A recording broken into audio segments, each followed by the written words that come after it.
Hello friends. हम अपने इस फ्रांस की क्रांति वाले टॉपिक को आगे बढ़ाते हैं। पीछे हमने कल वाली क्लास में पढ़ा था, एक तो लेटर द कास्य के बारे में पढ़ा था। वो एक लेटर होता था राजा के पास, जो अधिकार पत्र भी कहते हैं, जो नाम वहीन था, जिसके ऊपर कोई नाम नहीं था। राजा के सिग्नेचर हुआ करते थे, एक मंत्री के सिग्नेचर। जिसी को भी गिरफ्तार करना है तो उस पे उस व्यक्ति का नाम लिख के उसको गिरफ्तार किया जाता था। फिर हमने असक्षम प्रतिनिधि सभा के बारे में पढ़ा था। तो असक्षम प्रतिनिधि दो थी। एक तो एस्टेट जनरल थी, जिसकी स्थापना 1302 के अंदर हुई थी। उसका काम क्या था कि जब फ्रांस के अंदर आर्थिक संकट पैदा होते थे तो कर बढ़ाने के लिए वो संस्था, मतलब वो बैठक बुलाई जाती थी, और बुलाने का काम राजा करता था, उसको बर्खास्त भी राजा करता था। उसमें तीन सदन हुआ करते थे। पहले में पादरी थे, दूसरे में कुलीन, और तीसरे में सामान्य वर्ग भाग लेते थे। और 1614 के बाद में वो बैठक कभी बुलाई नहीं गई थी, और लास्ट में जो 1789 में ये बुलाई जाएगी। लेकिन वहां पर भी क्या, क्रांति स्टार्ट हो जाएगी, इसलिए वो सक्सेस नहीं हो पाएगी। फिर हमने एक पार्लियामा के बारे में पढ़ा था कि फ्रांस के अंदर 13 पार्लियामा हुआ करती थी। वो हाईकोर्ट के समक्ष हुआ करती थी। वो कानूनों को रजिस्टर्ड करती थी, पंजीकृत करने का काम करती थी। लेकिन भले ये स्टेट जनरल हो, भले ही पार्लियामा हो, ये राजा के ऊपर अंकुश लगाने में असमर्थ साबित हुई। चलो हम आज सामाजिक कारण के बारे में पढ़ते, सबसे इम्पोर्टेंट कारण भी है। और हर देश के अंदर सामाजिक वर्गों को बांटा गया। जैसे हमारे इंडिया में देखे तो 4 भागों में बांटा गया था, जैसे है क्षत्रिय है, ब्राह्मण है, शूद्र, वैश्य, ऐसे बांटा गया। उसी प्रकार फ्रांस के अंदर एस्टेट में बांटा गया था। कितने एस्टेट थे? तो 3 एस्टेट थे। तो मैं आपको लिखवा देता हूँ ये सामाजिक कारण के अंदर। तो फ्रांस का जो वर्गीकरण है, सामाजिक वर्गीकरण, वो कैसा था?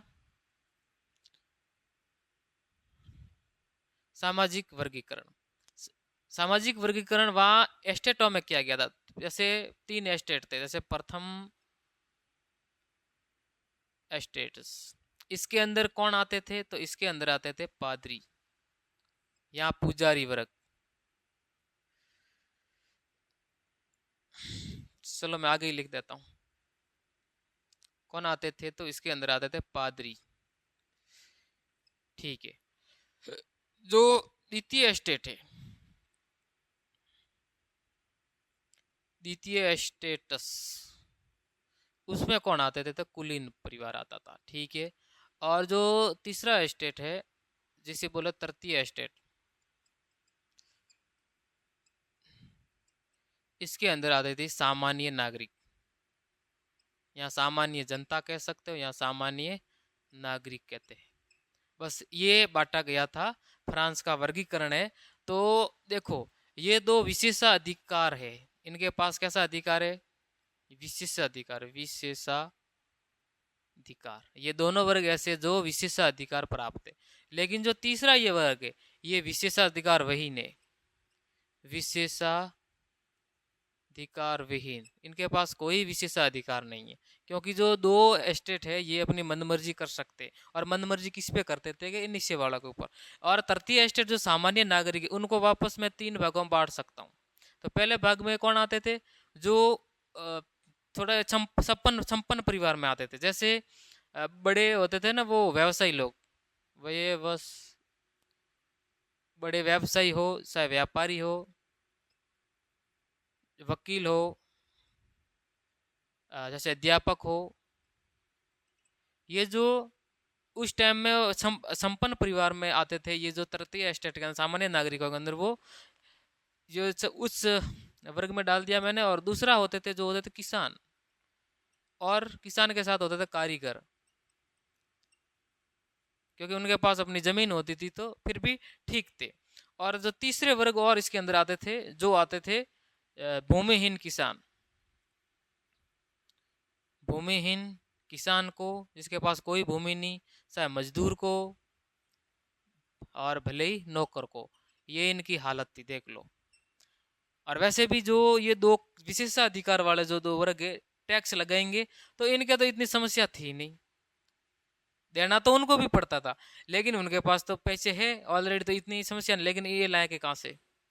इनकी ये हालत थी कि जो मजदूर तो सुबह काम पे जाते थे, शाम को इतना ही मिलता था जितना उनका पेट भर जाए, उनका घर का पेट पाल सके। लेकिन उनको टैक्स देना पड़ता था। कहते हैं कि अकाल पड़ा, तो अकाल पड़ने पर भी उनको सरकार ने कोई छूट नहीं दी।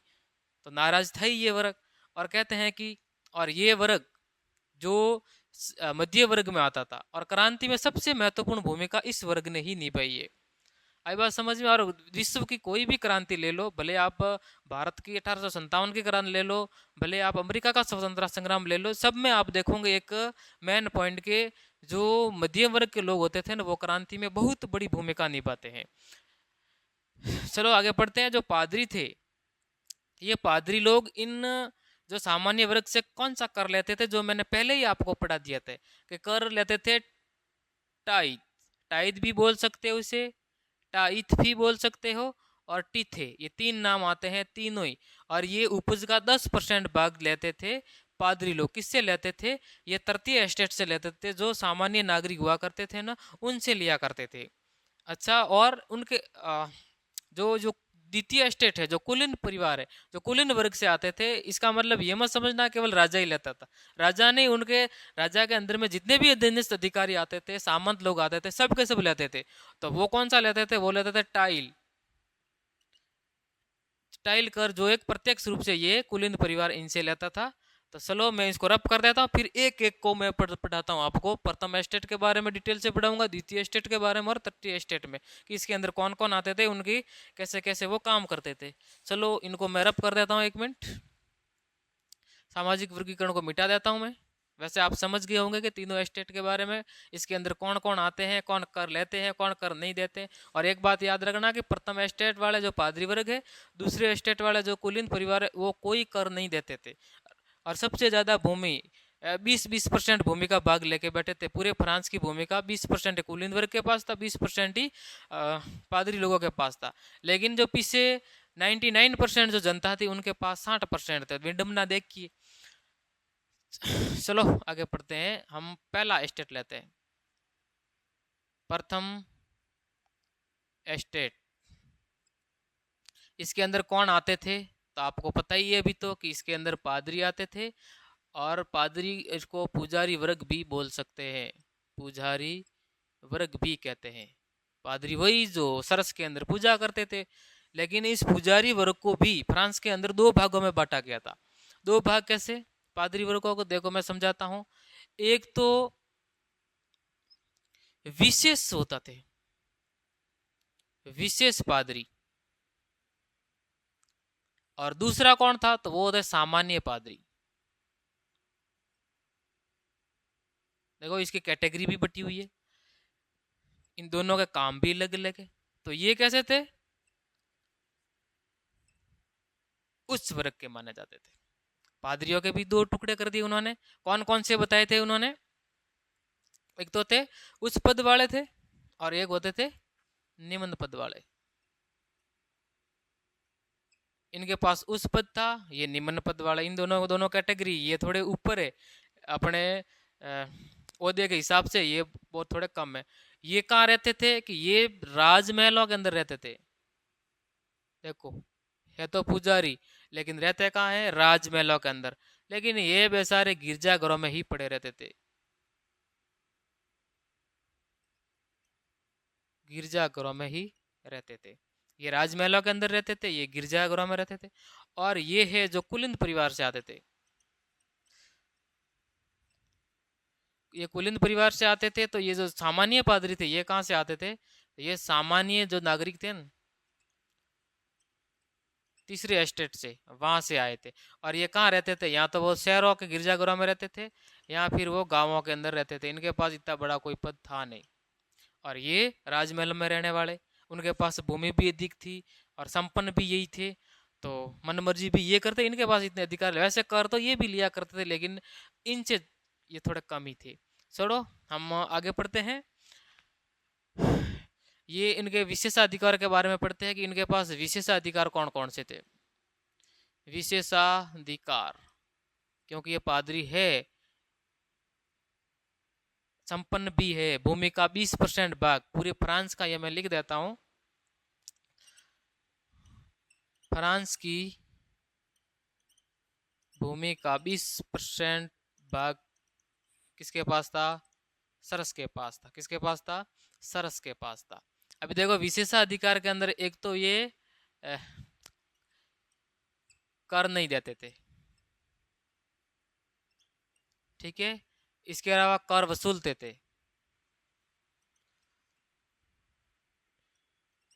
ये कर कौन से लेता था वो मैंने आपको बता ही दिया, वो टाइथ के थो, टाइथ के दो या टी थे। ये वही कौन सा कर है, ये कि धार्मिक कर है, डायरेक्ट वो जनता से लिया करते थे। इनके पास ऐसा विशेष अधिकार है कि वो कर केवल लेते थे, देते नहीं थे। इनके पास कहते 20% भूमि का भाग था, ठीक है। और पैसे वाले भी है, धन भी उनके पास, जागीर भी है, लेकिन ये सरकार को टैक्स नहीं देते थे। वो अपनी मन मर्जी, ये उनका विशेष अधिकार है, वो अपना विशेष अधिकार मानते थे। छोड़ो, हमने ये प्रथम एस्टेट पढ़ लिया। प्रथम एस्टेट याद रखना कि इसके अंदर आते हैं कौन है, पादरी और पुजारी वर्ग आते हैं। पुजारी वर्गों को भी दो भागों में बांटा, एक तो विशेष थे, नाम गलत हो गया क्या, हाँ विशेष, विशेष पादरी होते थे, एक सामान्य पादरी होते थे। और सामान्य पादरी नाम है तो इसका मतलब वो सामान्य जो नागरिक होते वहां से ही आते थे, वहां से ही बन के पादरी बने। लेकिन जो विशेष है वो कुलीन परिवार से आते थे, राज परिवार से वो बने हुए थे, राजमहलों के अंदर रहते थे, उनका पद ऊंचा हुआ करता था। लेकिन सामान्य पादरी हुआ करते थे, उनके पास पद निम्न है, गिरजाघरों में रहते थे, सामान्य नागरिकों से वहां से बन के आते थे और शहरों और गाँवों में रहते थे। और 20% भूमि का भाग इस सरस के पास हुआ करता था। और ये जो टाइद और टाइटी थे नाम का जो कर लेते थे, वो किसानों से जो उपज का कितना लेता थे, 10% कर, 10% कर वो इसे सामान्य पर मतलब तीसरे एस्टेट से लेते थे, और वो कर देते नहीं थे, ये अपना विशेषाधिकार मानते थे। चलो मैं इसको रप कर देता हूं।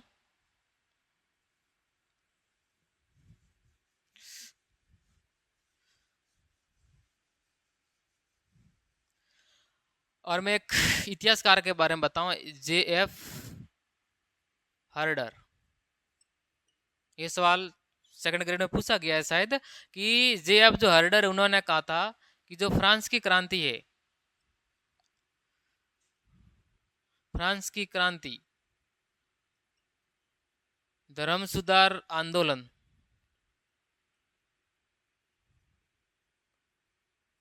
बाद की प्रमुख घटना है, प्रमुख घटना है। ये JF हर्डर एक विद्वान है, उन्होंने कहा था जो फ्रांस की क्रांति हुई है, ये जो धर्म सुधार आंदोलन हुआ था फ्रांस की क्रांति से पहले, और धर्म सुधार आंदोलन से बाद में कोई प्रमुख घटना हुई है तो वो कौन सी हुई है, फ्रांस की क्रांति हुई थी। तो ये थोड़ा ध्यान रखना JF हर्डर के बारे में। क्या गिरा है, हाँ, ये हमने होगा पहले प्रथम जो एस्टेट है वो पढ़ लिया। हम अब पढ़ेंगे द्वितीय एस्टेट।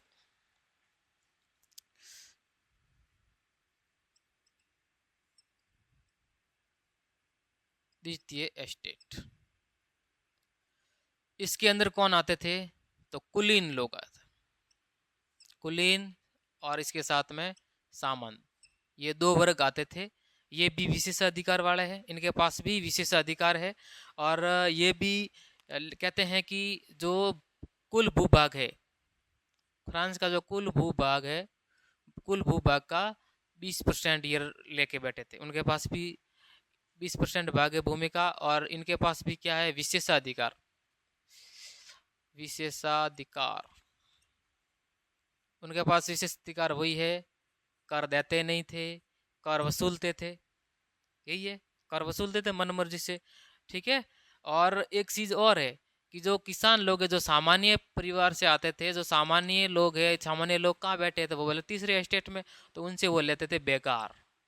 आप बोलोगे सर बेगार क्या होता है, बेगार ये होता था कि जो गरीब किसान होते थे, मजदूर, उनसे अपने घरों में काम करवाते थे ये कुलीन परिवार वाले, लेकिन उनको पैसे नहीं देते थे, उनकी मजदूरी नहीं देते थे, वही ये बेगार मतलब फ्री में काम करवाना, ये उनका विशेषाधिकार एक हो जाता है, ठीक है। अब हम पढ़ेंगे तृतीय स्टेट।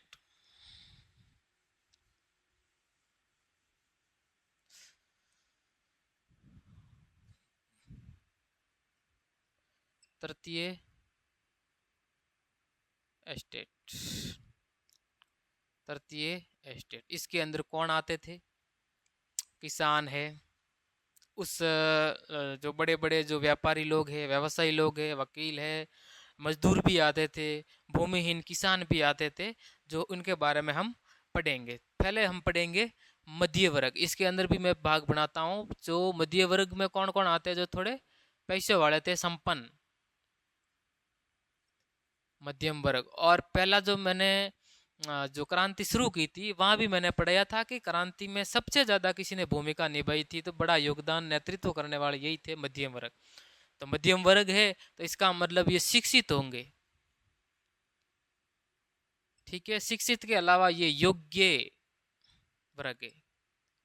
कैसा वर्ग है ये? योग्य वर्ग। शिक्षित वर्ग है, योग्य वर्ग है, ये अच्छे बुरे का फर्क समझते हैं, अपनी समानता के बारे में जागरूक होते हैं, स्वतंत्रता के बारे में जागरूक होते हैं।